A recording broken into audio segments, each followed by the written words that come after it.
and the Maybe Me Foundation.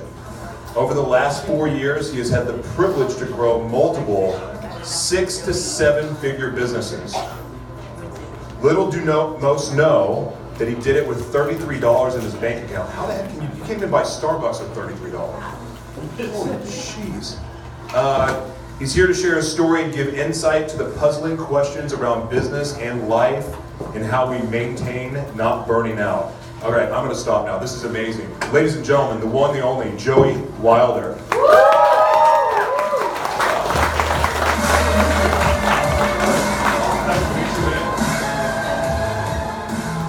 That was quite the entrance song. That was a lot more epic than I was expecting.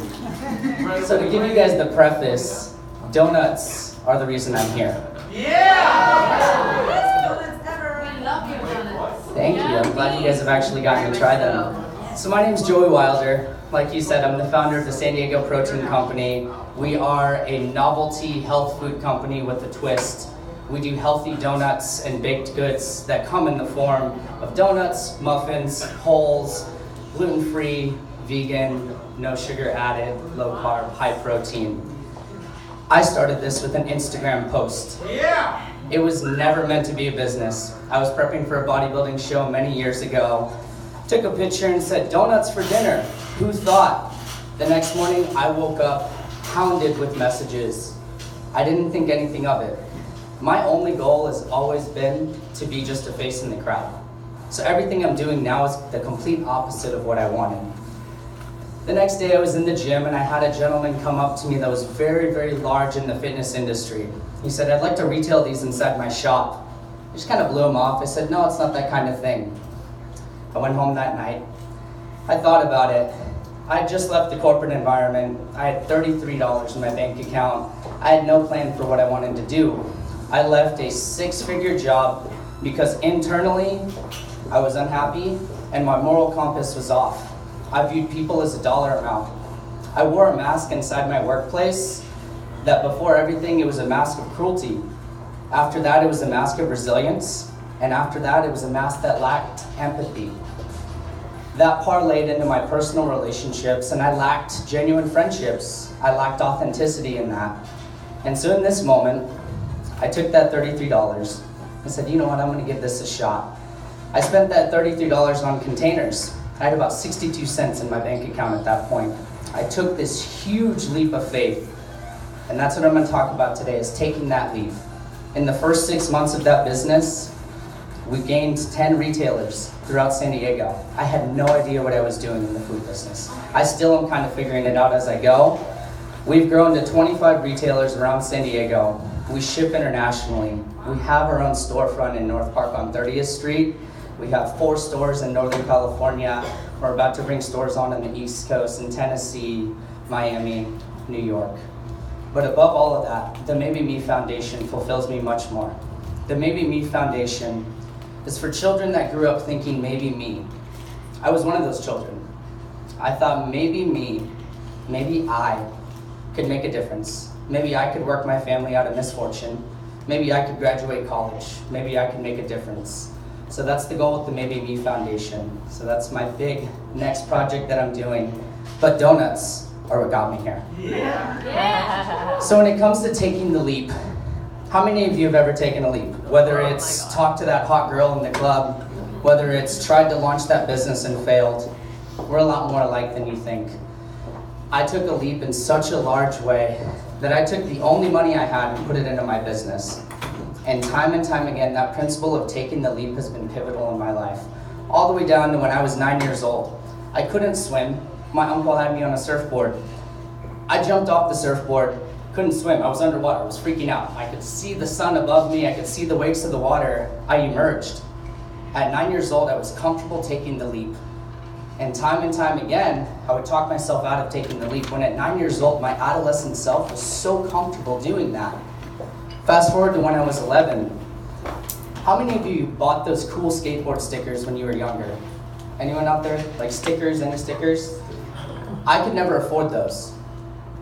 So at 11 years old, I asked my grandma, would you buy me sticker paper? I wanted to fit in. My entire life, I've wanted friends. At this point in my life, I'm rich in friendships. above everything. I value friendship above all things. Financial fulfillment is great, but like I said before, I stepped away from a very, very comfortable job because I did not have internal fulfillment. At 11 years old, it was my most profitable business, by the way. No overhead.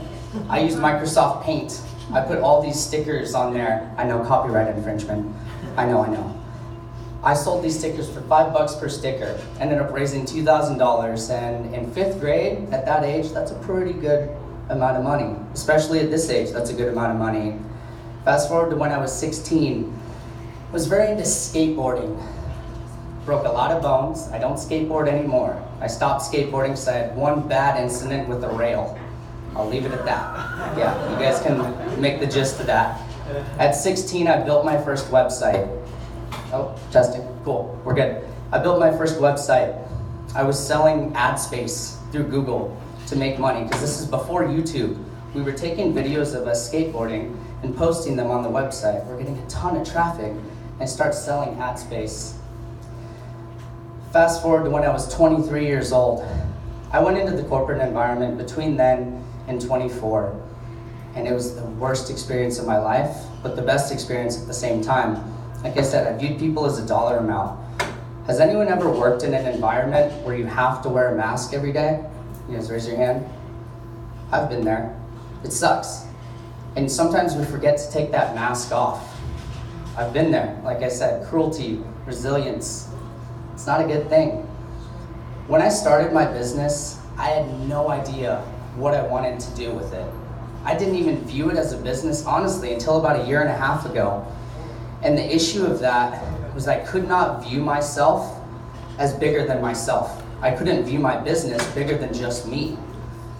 Once I started viewing my business as a collective of everyone I come in contact with, I actually work with Candace personally, so she's one of my good friends, so we do work with her. Once I started viewing it as a collective of individuals that believe in me, we blew up. That's when we went international. And it's crazy, because if someone told me 4 years ago, you're gonna be speaking at an event and sharing your story, I would have said, you're crazy, because I hate speaking in front of people. I still do to this day. So this is very difficult for me right now. But I do believe I have this unique story to tell. Before I was 16, I lived in 10 or more states. I was passed back and forth between my mom and my dad. My dad was in the military, special forces. My mom was very career driven. She was just trying to give me the best life possible. They forgot what grade I was in. I skipped 3rd grade, went all the way to 10th grade. They checked my curriculum and realized I never went to 3rd grade, so I had to retest that. I'm saying this because I've been in that unfortunate position, and I've seen the value of hard work.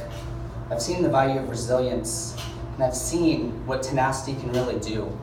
How many of you own your own business? How many of you want to own your own business? What do you guys think is holding you back? I think time. Time? Why time? The job I am right now eats away a lot. I understand that. Do as I say, not as I do. Accrue money and the savings first, and then start that business. But time is constantly ticking. So I want to chat with you after and actually see what your business idea is. Who else raised their hand? Focus. Focus? As your business? Yes, I think because I wear many hats. Okay. And so in the day I try to do this a little bit, this a little bit, this a little bit, but then at the end of the day, like, what did I get? What did I really get done? That's the struggle. To focus on it? Do you write everything down? Sometimes, Sometimes? when I'm not busy doing busy work. Busy That's what I doing feel like. busy I work? feel like I'm busy. See, I hate the doing word this. busy. Yeah. I like the word productive. Busy but not productive. That's Busy the but problem. not productive. That's Okay. a frustration. Interesting. So those of you that do own your own businesses, do you feel like you get in your own way? Yes. Yeah? I know, I get in my own way all the time. I tell myself it's not gonna work, it's too challenging, and it's too stressful. But at the same time, if you flip that coin, actually let's do an exercise real quick. Look at your hand.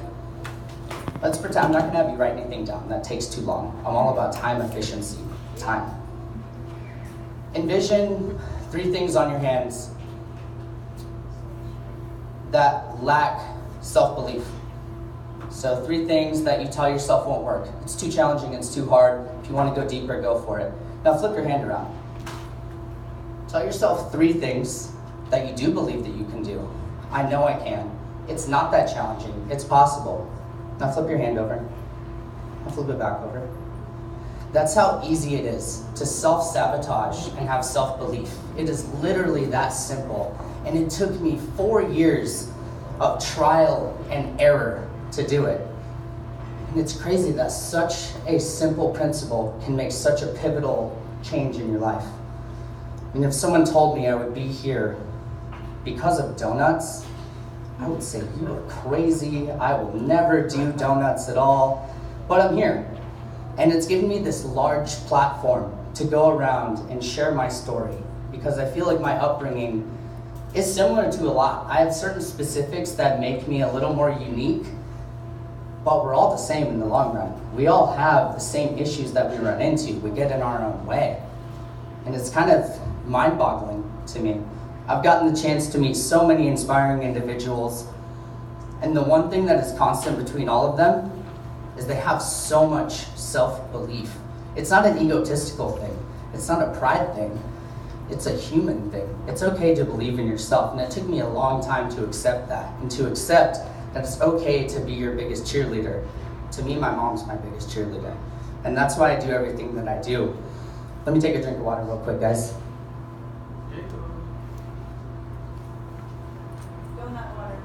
Donut water? I don't have that yet. So I'm going to share a quick story with you guys. Someone asked me what my why was the other day.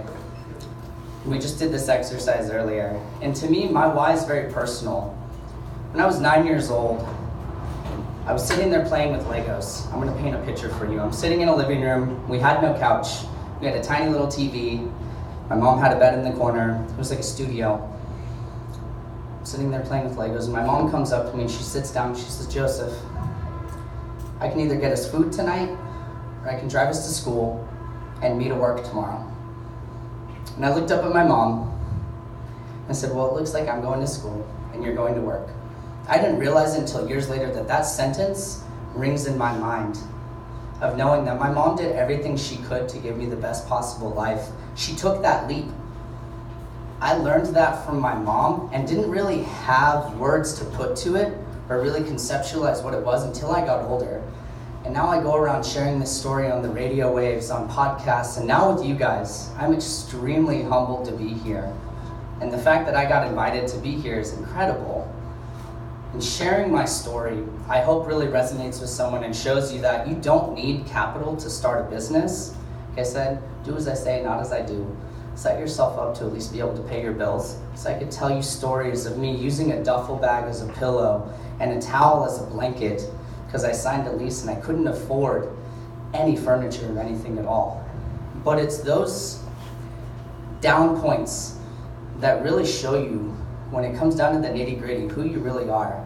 I could have easily crumbled. I could have easily thrown in the towel. Do you know how many people told me doing healthy donuts was stupid? Like, it sounds ridiculous. Anytime someone introduces me, I still have difficulty doing it, so I've gotten it down now. Anytime someone introduces me, I say, my name's Joey. I own and operate a health food company with a twist. And then they always say, oh, well, what does that mean? We do novelty baked goods. What does that mean? And then finally I tell them donuts. And then the energy kind of shifts in it, because it's donuts. No one thinks donuts can be a 7-figure income. Like I said, this was never meant to be a business. This just kind of happened. And that just goes to show great ideas can spur from nothing. Donuts. People say it with me, donuts. Like, that's crazy.